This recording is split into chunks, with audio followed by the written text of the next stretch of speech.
ಬುರುಡೆ ರಹಸ್ಯ ಕೆದಕಿದಷ್ಟು ಗ್ಯಾಂಗ್ನ ಪ್ಲಾನ್ ಒಂದೊಂದೇ ಬಯಲಾಗ್ತಾ ಇದೆ. ಚೆನ್ನೈನ ತಪ್ಪೊಪ್ಪಿಗೆ ಹೇಳಿಕೆ ಜಾಡು ಹಿಡಿದಂತ ಎಸ್ಐಟಿ ತಲುಪಿದ್ದು ಬೆಂಗಳೂರಿನ ಜಯಂತ್ ಬಾಡಿಗೆ ಮನೆಗೆ. ಇಂಚಿಂಚು ಶೋಧಿಸಿದಂತ ತನಿಖಾ ತಂಡಕ್ಕೆ ಬುರುಡೆ ಮೂಲ ಪ್ಲಾನ್ನ ಅಸಲಿ ಕಥೆಯೇ ಸಿಕ್ಕಿದೆ.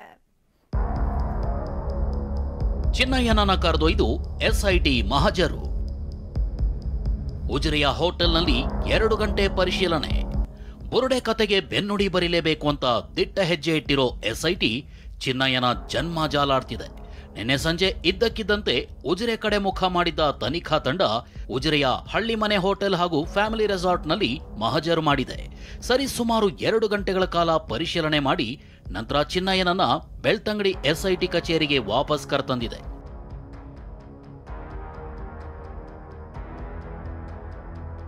ಆರು ತಿಂಗಳ ಹಿಂದೆ ಚಿನ್ನಯ್ಯ ಇದೇ ಹಳ್ಳಿ ಮನೆಯ ರೆಸಾರ್ಟ್ನಲ್ಲಿ ಉಳ್ಕೊಂಡಿದ್ದಂತೆ. ಮಹೇಶ್ ಶೆಟ್ಟಿ ತಿಮರೋಡಿ ನಿವಾಸಕ್ಕೂ ಈ ಹೋಟೆಲ್ ಹತ್ತಿರ ಇದೆಯಂತೆ. ಹೀಗಾಗಿಯೇ ಹೋಟೆಲ್ ಬಳಿ ಎಂಟ್ರಿ ಕೊಟ್ಟ ಎಸ್ಐಟಿ ಒಮ್ಮೆಲೆ ಒಳಗೆ ಹೋಗ್ಲಿಲ್ಲ. ಹೊರಗೆ ಚಿನ್ನಯ್ಯನಿಂದ ಒಂದಿಷ್ಟು ಮಾಹಿತಿ ಸಂಗ್ರಹಿಸಿ ಹೋಟೆಲ್ ಒಳಗೆ ಮಹಜರ್ ಮಾಡಿದೆ. ಕ್ಲೈಮ್ಯಾಕ್ಸ್ ಹಂತ ತಲುಪಿದ ಬುರುಡೆ ಅಸಲಿಯತ್ತಿನ ತನಿಖೆ. ಬುರುಡೆ ತಂದುಕೊಟ್ಟಿದ್ದೆ ಜಯಂತ್. ಚಿನ್ನಯ್ಯನ ಸ್ಫೋಟಕ ತಪ್ಪೊಪ್ಪಿಗೆ.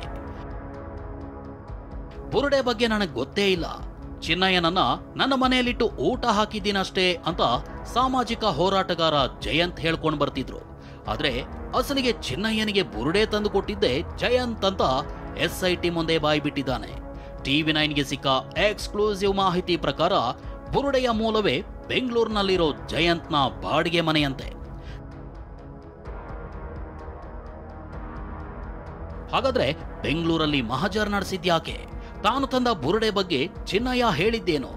ಎಕ್ಸ್ಕ್ಲೂಸಿವ್ ಮಾಹಿತಿಯನ್ನ ತೋರಿಸ್ತೀವಿ ನೋಡಿ. ಎಸ್ಐಟಿ ಮುಂದೆ ಸ್ಫೋಟಕ ವಿಚಾರ ಬಾಯ್ಬಿಟ್ಟಿರೋ ಚಿನ್ನಯ್ಯ ಬುರುಡೆ ರಹಸ್ಯ ಹೇಳಿದಾನೆ. ಸ್ಯಾಟಲೈಟ್ ಬಸ್ ನಿಲ್ದಾಣದಿಂದ ಬಾಗಲಗುಂಟೆ ಜಯಂತ್ ನಿವಾಸಕ್ಕೆ ನಾವೆಲ್ಲರೂ ಬಂದಿದ್ವಿ. 3 ದಿನ ಜಯಂತ್ ಮನೆಯಲ್ಲೇ ಇದ್ವಿ. ಮನೆಯ ಟೆರೇಸ್ ಮೇಲೆ ಕುಳಿತು ಚರ್ಚೆ ಮಾಡಿದ್ವಿ. ಇದೇ ವೇಳೆ ಜಯಂತ್ ನನಗೆ ಬುರುಡೆ ಮತ್ತು ಮೂಳೆ ಕೊಟ್ಟಿದ್ರು. ಜಯಂತ್ ಮನೆಯಲ್ಲೇ ಮೊದಲು ಬುರುಡೆ ಮೂಳೆ ನೋಡಿದ್ದು ಅಂತ ಮೊದಲು ಬುರುಡೆ ತೆಗೆದುಕೊಂಡ ಬಗ್ಗೆ ಚಿನ್ನಯ್ಯ ಹೇಳಿಕೆ ನೀಡಿದ್ದಾನೆ.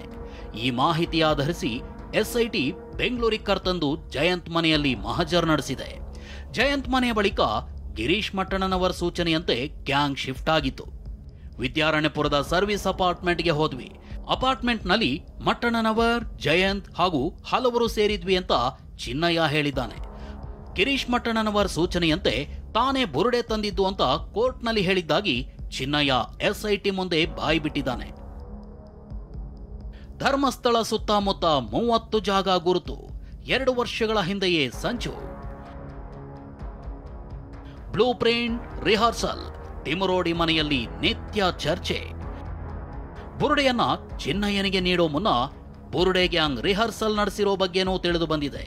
ಬಂಗ್ಲೆಗುಡ್ಡ ನೇತ್ರಾವತಿ ತಟದಲ್ಲಿ ಚಿನ್ನಯ್ಯ ಅಂಡ್ ಗ್ಯಾಂಗ್ ರಿಹರ್ಸಲ್ ಮಾಡಿ ಬ್ಲೂ ಪ್ರಿಂಟ್ ಹಾಕಿತ್ತು ಅನ್ನೋದು ಬಯಲಾಗಿದೆ. ನೇತ್ರಾವತಿ ನದಿ ತೀರ ಮತ್ತು ಬಂಗ್ಲೆಗುಡ್ಡದಲ್ಲಿ ಕಾಡು ಸುತ್ತಿದ್ದ ಬುರುಡೆ ಗ್ಯಾಂಗ್ 30 ಜಾಗಗಳನ್ನ ಗುರುತು ಮಾಡಿ ನಕ್ಷೆ ರೆಡಿ ಮಾಡಿತ್ತಂತೆ. ಚಿನ್ನಯ್ಯ ಶವ ಹೋಳದೇ ಇರೋ ಜಾಗಗಳನ್ನ ಗುರುತು ಮಾಡಿದ್ದ ಬುರುಡೆ ಪಡೆ ಕನ್ಯಾಡಿ ಬೋಳಿಯಾರು ಭಾಗದಲ್ಲಿ ಬುರುಡೆ ಕಥೆ ಸೃಷ್ಟಿಸಲು ಕನ್ಯಾಡಿ ಬೋಳಿಯಾರುನಲ್ಲೂ ಗುರುತು ಮಾಡಿದ್ರು. ಪ್ರತಿದಿನ ಶೋಧ ಕಾರ್ಯಾಚರಣೆ ಬಳಿಕ ತಿಮರೋಡಿ ಮನೆಯಲ್ಲಿ ಚರ್ಚೆ ನಡೆಸಿದ್ರು.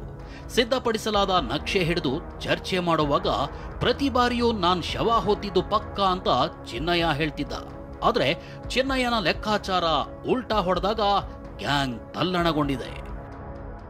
ಹೆಜ್ಜೆ ಹೆಜ್ಜೆಗೂ ತಂತ್ರ ರೂಪಿಸಿದ್ದ ಬುರುಡೆ ಗ್ಯಾಂಗ್ ಯಾವುದೇ ವಿಚಾರದಲ್ಲೂ ಸಿಕ್ಕಿ ಬೀಳಬಾರದು ಅಂತ ಪ್ಲಾನ್ ಮಾಡಿತ್ತು. ಆದ್ರೆ 17 ಕಡೆ ಗುಂಡಿಯಾಗದ ಬಳಿಕ ಅಸಲಿ ತನಿಖೆ ನಡೆಸಿದ ಎಸ್ಐಟಿ ಬುರುಡೆ ಗ್ಯಾಂಗ್ ಬುರುಡೆಗೆ ಬಿಸಿನೀರು ಕಾಯಿಸಿದೆ.